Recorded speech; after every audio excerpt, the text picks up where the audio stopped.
အဲ့ဒီနေ့ချစ်စွေကိုရဲ့ညီလေးညီမလေးတွေကို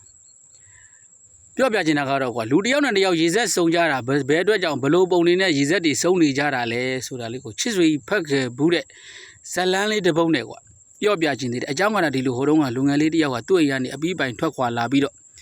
့လောကကြီးမှာကိုချရောက်ပေါ်ကိုရက်တီမယ်အဲ့တော့ကိုချရောက်ပေါ်ကိုရက်တီဖို့ဆိုလို့ရှိရင်ဘဝမှာအသက်မွေးဝမ်းကြောင်းပညာတစ်ခုခုတော့တက်မြောက်ဖို့လိုတယ်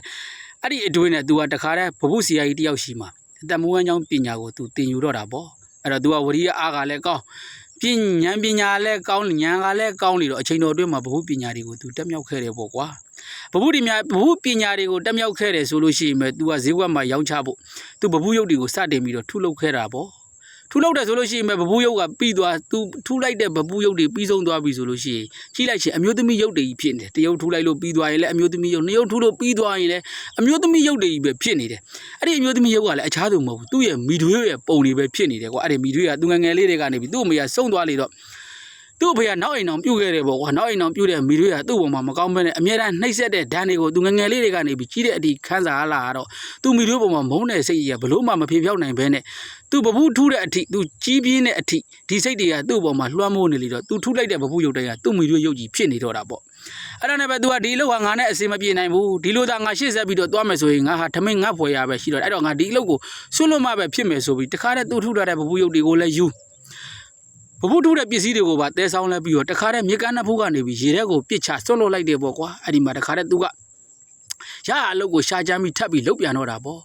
့ရေကြီးရွာမျက်နှာရွာကိုရှာဖွေပြီးအလုပ်တွေကိုစူးစမ်းလုပ်ချင်းနဲ့ငွေလေးတွေကိုစုပြီးအချိန်ကြာလာတဲ့အခါကျတော့ तू ဟာငါးဖမ်းတဲ့ဆက်လေးတစ်စီးပိုင်ဆိုင်လာတော့တာပေါ့ငါးဖမ်းတဲ့ဆက်လေးတစ်စီးပိုင်ဆိုင်နေဆိုလို့ရှိရင်ပဲပင်လယ်လေးကိုငါးဖမ်းထွက်တော့တာပေါ့ကွာအဲ့ဒီမှာသူ့ရဲ့ဆက်လေးမှာပါတဲ့လုံသားတွေရဲ့ပြောစကားကောဆက်လေးပိုင်ရှင်အချင်းချင်းပြောတဲ့စကားကို तू ကြားရတာကတော့ကွာအဲ့ဒီငါးဖမ်းတဲ့ကျွန်းငါးဖမ်းတဲ့နေရာမှာကျွန်းတစ်ကျွန်းရှိတယ်အဲ့ဒီကျွန်းပေါ်မှာလဲနတ်ရုပ်တရုပ်ရှိတယ်အဲ့ဒီနတ်ရုပ်ကြီးကိုပူဇော်မယ်ပတ်သက်မယ်ဆိုလို့ရှိရင်စီးပွားရေးလက်လာပကတွေလည်းအဆင်ပြေတယ်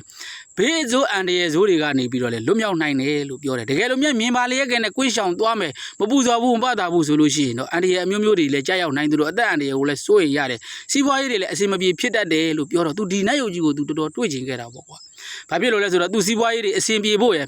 ်နောက်တစ်ခုကလည်းဒီလိုတကောအရှိန်ဝါကြီးတဲ့နတ်ရုပ်ကြီးကိုလည်းသူဖူးမြင်ချင်တာလဲပါတာပေါ့အဲ့ဒါနဲ့ပဲသူ့ရဲ့ဆန္ဒရှိတဲ့တိုင်းတနေ့ကျတော့အဲ့ဒီကျွန်းသားကိုသူတို့လေရောက်သွားတယ်ဆိုလို့ရှိရင်ပဲတခါတည်းကျွန်းသားကိုချင်းကပ်သွားပြီးသူကလှေပေါ်မှာပါလာတဲ့စားကောင်းတောက်ဖွယ်တွေကိုယူဆောင်ပြီးတော့နတ်ရုပ်ကြီးကိုပူဇော်ပြီးတော့ပူဇော်တော့တာပေါ့ဟိုလက်ရောက်ကနတ်ကုန်းပေါ်မှာအခန့်သားကြီးနဲ့တွေ့နေရတာကတော့အခြားမဟုတ်ဘဲနဲ့သူ့တစ်ချိန်လုံးကစွန့်လွတ်ခဲ့တဲ့ဘဘုရုပ်ကြီးဖြစ်နေတာကိုမိထွေးရုပ်ကြီးဖြစ်နေတာကို तू အံ့ဩတာနဲ့တွေ့ရှိရတော့တာပေါ့အဲ့ချိန်မှာ तू စိတ်ကလည်းတိုးဒီနေရာအထိအောင်ငါ့ကိုလိုက်ပြီးတော့အနောက်ရှက်ပေးတဲ့မိထွေးကောင်းကျိုးကိုမပေးဘူးဆိုပြီးတခါတည်းနောင်လူတွေပါအဆက်ဖြတ်တဲ့အနေနဲ့အဲ့ဒီမိထွေးရုပ်ကြီးကို तू ကဖျက်ဆီးပလိုက်တာပေါ့ကွာအဲ့တော့တခါတလေကျတော့တို့တွေကလူတွေကိုသတိရနေတတ်တယ်ဆိုတာချစ်လို့သတိရတာရှိသလိုမုန်းရင်လည်းသတိရနေတတ်တယ်ဒါလေးတွေကတို့တွေသတိမမှုဘဲနဲ့တို့ရဲ့မသိစိတ်ထဲမှာလွှမ်းမိုးနေတတ်တယ်တို့အပေါ်မှာမကောင်းခဲ့တာတွေတို့အပေါ်မှာရက်ဆက်ခဲ့တာတွေတို့အပေါ်မှာယုံမာခဲ့တာတွေကိုတို့တွေကမဖေးဖြောက်နိုင်လေတော့သူ့ရဲ့အကြောင်းတွေကိုပဲတို့တွေကတနှုတ်နှုတ်စဉ်းစားနေနေတို့တွေသေချတဲ့အခါကြလို့ရှိရင်လေအဲ့ဒီစိတ်တွေကြောင့်တန်တရားမှာပြန်လဲပြီးတော့စုံတွေ့ရတတ်တယ်ဒါကြောင့်မို့လို့မုန်းတဲ့လူတွေနဲ့တန်တရားမှာမစုံတွေ့ခြင်းဘူးဆိုလို့ရှိရင်မုန်းတဲ့သူတွေကိုချစ်တဲ့အောင်ကြိုးစားဥပ္ပခါတရားကိုလက်ကင်ထားပါမုန်းတဲ့လူတွေကိုယ့်ပေါ်မှာရက်ဆက်ခဲ့တာတွေယုံမာခဲ့တာတွေကိုတင်ပုံးချေနိုင်အောင်ကြိုးစားပါပြီးသွားလို့ရှိရင်သူတို့ကိုဥပိ္ပခာပြုတ်နိုင်အောင်လဲစူးစမ်းပါဒါဆိုလို့ရှိရင်အဲ့ဒီလူတွေနဲ့တို့တွေတန်တရားမှာမစုံတွေ့ရမှာပဲဖြစ်ပါတယ်နှမို့စာဆိုလို့ရှိရင်တို့တွေအတက်အဖန်ဖန်မုန်းတဲ့လူတွေနဲ့တန်တရားမှာလဲစုံတွေ့နိုင်ပါတယ်ဒါလေးကိုသတိကပ်ဖို့ချစ်တဲ့လူတွေနဲ့လည်းစုံတွေ့နိုင်တာမဟုတ်ဘဲနဲ့တန်တရားမှာမုန်းရင်လဲစုံတွေ့ရတာမတ်ဗရာကိုဓာတတို့ရဲ့ဇတ်တုတ်တွေမှာလည်းရှိပါတယ်ဒါကြောင့်မလို့ကိုညီလေးညီမလေးတွေကိုသတိချက်စီဖို့ဒါလေးချစ်စွေကြီးကလာပြောပြတာပဲဖြစ်ပါတယ်နော်